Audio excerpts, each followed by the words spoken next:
We shall overcome. We shall overcome.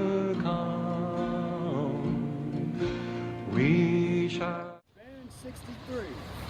That's because in 1963, or in the early 1960s, this was Club Barron. So this is one of the places that you'll learn about when we learn more about Jefferson Street. It is now the Elks Line. We shall overcome. We could tell the story to our children and grandchildren. Is that what you're saying? Or we could like tell our friends, and our friends could tell their children and their children. I love that. Now, here's another thing. You all could actually be teaching your parents. Because I bet you $1 million they don't even know about the relevance and importance of that home. Someday.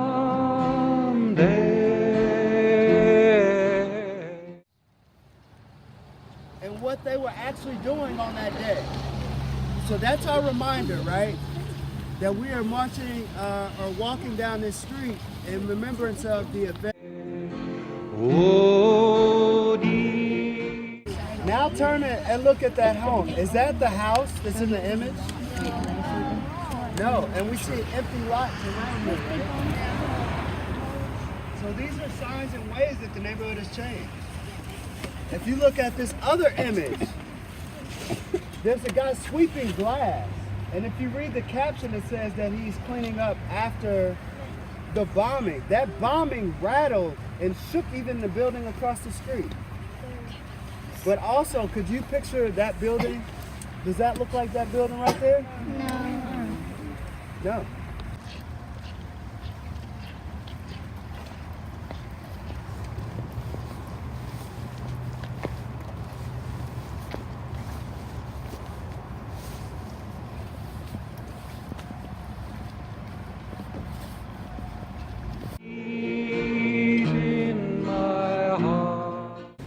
Dedicated to Frisk Free Colored School, and it was Union Army barracks. So this wall that you see behind you, that's because there were military barracks. So please do not touch, stand on, or climb on the wall. It is a historic piece. We try to preserve these things, right?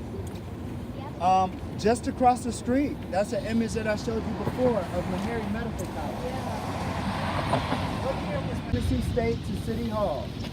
And then they came back to Fisk, to the campus of Fisk. Martin Luther King came that evening. He said he came not to give inspiration, but because he was inspired by that movement that day. To get inspiration, right?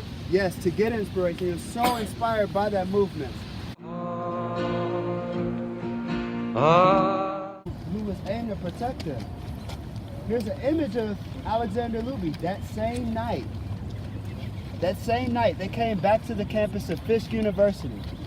Martin Luther King came. Martin Luther King came here.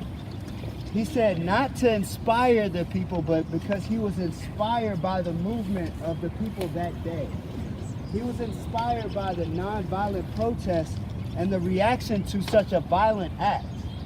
And if you look at this other picture, at the top left, they were at Fisk Memorial Gym, which is just that way.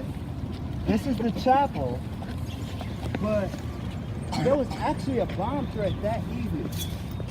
And so you see the worried looks of those people. I do believe. This guy. Yes. What are the guys that were involved? They're on the back. No. It's on the back. A.A. Birch. No. J.C. Napier. Remember, he was the manager of the bank and worked as a clerk here until he died. And he lived to be 90 years old. You notice that they're celebrating 115 years of service. They are the oldest minority bank. Wow. And R.H. Boyd and Preston Taylor. We shall overcome someday.